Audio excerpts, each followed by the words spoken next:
Grandma here, and I'm reading Adam of the Road, and chapter 9 left us with a cliffhanger. It ends with Nick licked Adam's hand again. He pulled it back into bed because the last kiss had been a little too wet. He could not know that he was saying goodbye to Nick. So something happens to Nick. Then chapter 10 is called Here, Nick, and we have a picture of Adam and his dad, Roger. They're in the fancy clothes, and they have a boy about Adam's age that looks scruffier. So we'll have to see what that's all about. Here, Nick. Oh, by the way, cliffhanger. That comes from old-time movies when they would show part of the movie each week. It was called a serial. And a lot of times they would stop the movie with the hero or the heroine hanging from a cliff, and you didn't know if they were going to fall or be rescued. And the next week you would have to come back to that movie in order to see what had happened. So that's called a cliffhanger, and we use the term in literature as well, cliffhanger. Anyway, here, Nick. Adam fell into sleep so deep that it was like going down into a well, like a bucket. He heard none of the sounds made by other people in the room. Some of them snored, some tossed and turned in their beds. One of them got up early. He did not hear that one snapped his fingers at Nick, nor hear Nick coming out obligingly from under the bed, stretching first his legs and then his neck, and finishing with a yawn that shook him to his toes. He did not even stir when a strong hand clasped Nick around the muzzle to silence him, and a strong arm scooped him up in one swift motion. After that, there was nothing to hear but the tiptoeing footsteps of the man, and there are always footsteps at an inn. So, who do you think has kidnapped Nick? Well, we'll find out. When at length Adam stirred and opened his eyes, the sun was coming through the little windows, and in every bed 1 or 2 people were sitting up, yawning and stretching. Adam sat up too, rubbed his eyes with his knuckles, and stretched his arm as far as they would go, until suddenly he was wide awake. He saw Roger sitting on the side of the bed, looking troubled. "Son," said Roger, and that alarmed Adam because Roger called him son only when his feelings were deeply stirred. "I'm afraid the dog is gone." "Nick?" Fear struck at Adam's heart, but his mind refused to accept it. He wouldn't run away. He hung over the side of the bed till his topknot grazed the floor and the blood thumped in his ears, and looked under the bed, under the whole row of beds. Shoes were there, worn and scuffed and curling at the toes and lying on their sides, but no Nick. Adam pulled himself up again. "Nick, here, Nick," he called. His face had turned white and every freckle stood out. His gray eyes were nearly black. "Nick!" The other people in the room began to take an interest. They looked on the floor under their beds, or shook their heads and said, or suggested that Nick had gone outdoors. One of them said to Roger in a low voice, "That fellow's gone," the other minstrel. Adam scrambled into his hose and shoes and hustled on his surcoat, leaving his harp and belt and wallet for his father to gather up. He rushed out of doors. "Nick!" he called, "Nick!" After the rain, all the leafy world was washed and sparkling. There were chickens in the road and ducks waddling in a solemn row to the river. "Here, Nick!" cried Adam. Even as he called, he knew it was useless. Nick would not have gone away unless he had been taken. He heard a cart grinding and grating along the road, and soon saw its nail-studded wheels kicking up great dollops of mud. He ran to meet it. "Good morrow, sir," he cried. "Have you seen a red spaniel?" Well, the carter was an old man with white hair and white whiskers around his chin. He stopped and looked at Adam with quizzical blue eyes. "Now, young sir," he said slowly, "I have seen a red spaniel, many a red spaniel in my time, but not today, not yet yesterday. Have you lost one?" Adam did not wait for the rest of that useless speech, but ran back to the inn where various well-meaning people were darting about, whistling shrilly, as if, thought Adam scornfully, Nick would come for them instead of me. They were just trying to help. In the kitchen, he found Roger and the inn wife and the maids all gathered around a stable boy who hung his head and shuffled his feet and muttered sullenly in answer to a half-dozen questions, all noisily shouted at once. "Here," said Roger, "this is serving no purpose. Leave the boy to me, and he will tell me what I need to know." With one arm over Adam's shoulder and with the other hand kindly but firmly on the back of the stable boy's neck, he led them both out in the stable yard, and I think that was the picture in the beginning of the chapter. Adam looked up at his father's face, saw there a grim determination that somewhat comforted him. When they were out of earshot of the crowd gaping in the kitchen door, they stopped. "Now," said Roger, "there's nothing to be afraid of. Just tell me what happened." "He came out before sunup," said the boy, stuttering a little. "The other minstrel, that was. He had the dog under his arm, and he said he'd made a trade with you. The dog for the war horse, and then he went." "Which way did he go?" "Over the bridge and up the track toward Rainmore Common. The horse is in the stable. I didn't do nothing, sir." The innkeeper and the others edged out of the kitchen and across the yard in time to hear the end of this. They all had their comments to make, the gist of which was that a war horse, even a lame one, was a good exchange for a red spaniel every day. "You made a shrewd bargain there, minstrel," said the merchant. He was a smooth, prosperous-looking man with round little red cheeks above a curly beard. He wore rich clothes, and his hands were soft and plump like little pink pigs.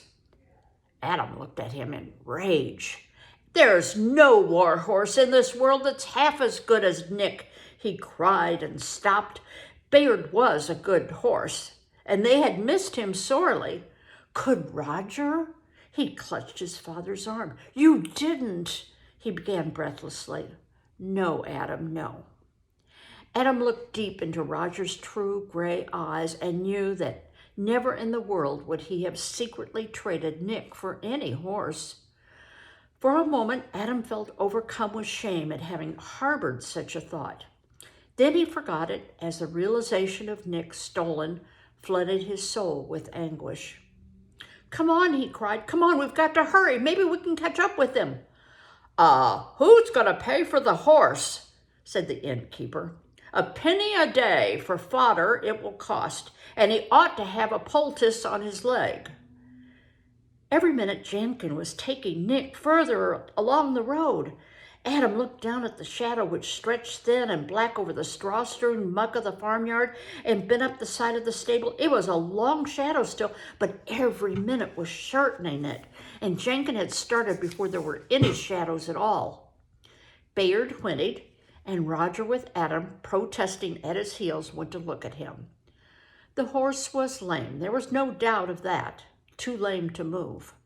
Adam tugged at Roger's sleeve. "Oh, come on," he implored. "We can come back for Bayard. Let's go get Nick now." They had the reckoning to pay and an endless deal of advice it seems to receive. They were off at last with packets of bread and cheese and cold meat in their wallets. Across the stone bridge they went, and up the steep slope of Ranmore Common, along the old track under the brow of the hill that the people of England had been using for centuries and centuries, long before the Romans came.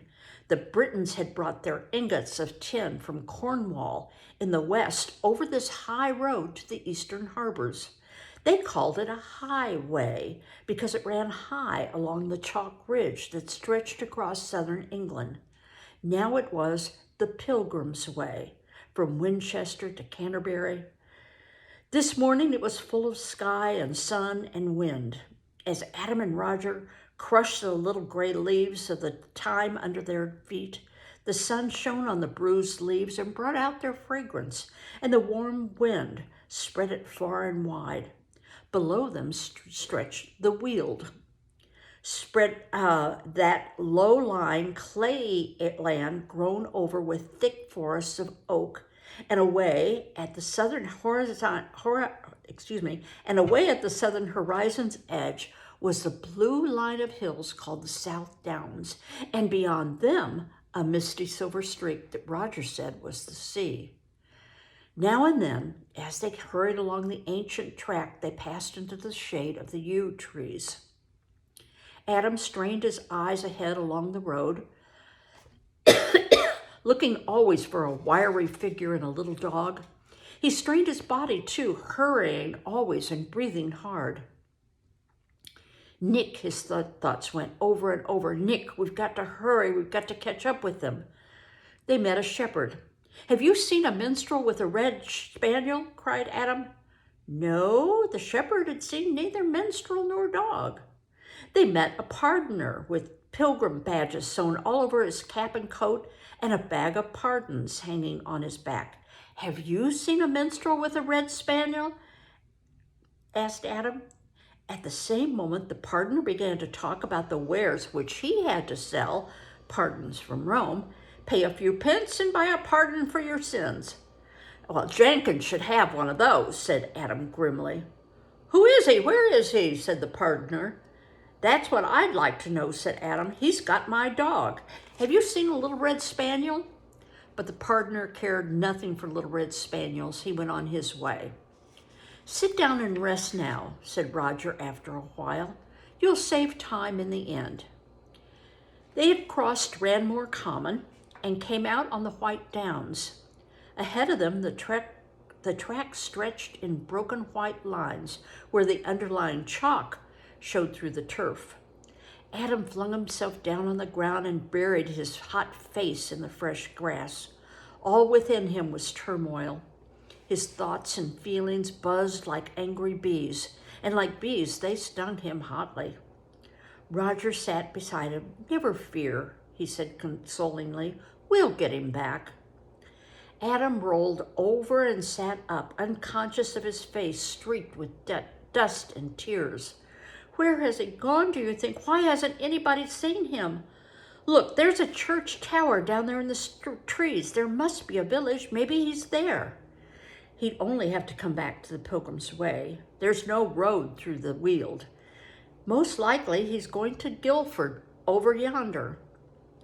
He gestured with his hands, but Adam saw nothing but the round-topped towns tumbling over one another against the sky. While he gazed, a knot of figures far in the distance slowly detached itself from the background and began to grow steadily larger. Adam soon saw that there were 12 or more men or women on horsebacks.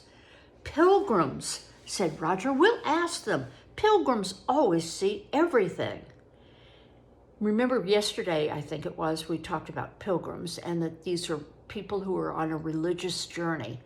And they pray along the way and they stop off at the churches, but their goal is usually one main church. And in this case, it's, I think, Canterbury Cathedral.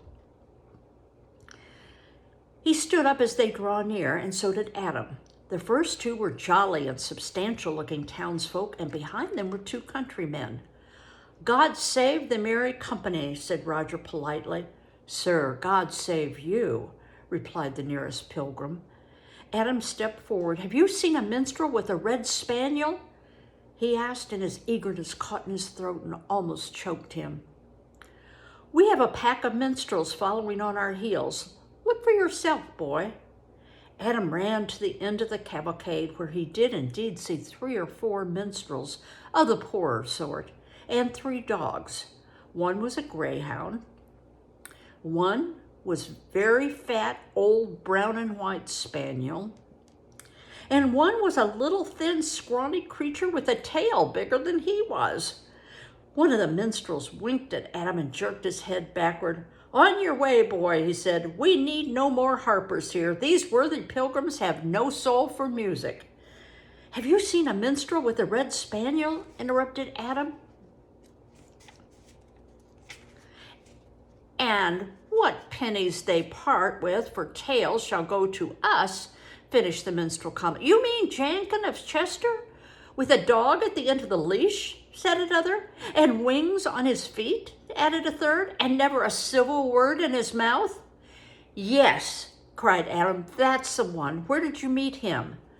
Near St. Martha's Chapel an hour or more ago. We chaffed at him about his dog.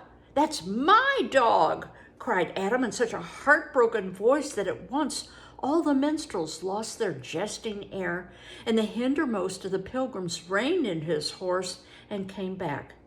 They were all so full of sympathy and so eager to know just what had happened that Adam had difficulty in getting them to answer his questions.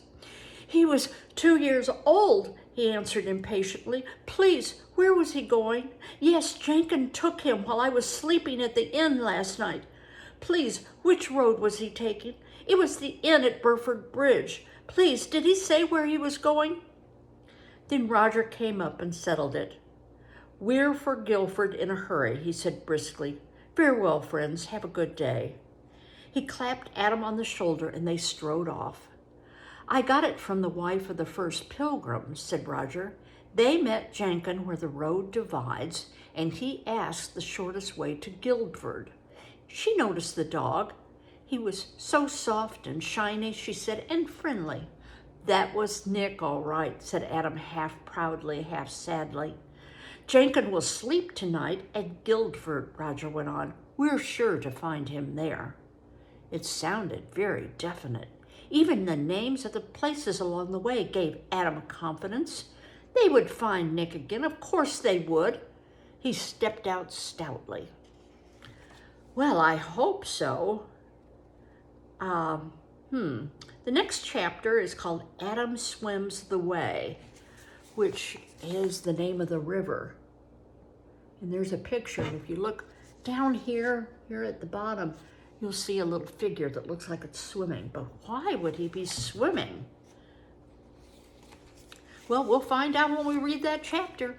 Bye-bye.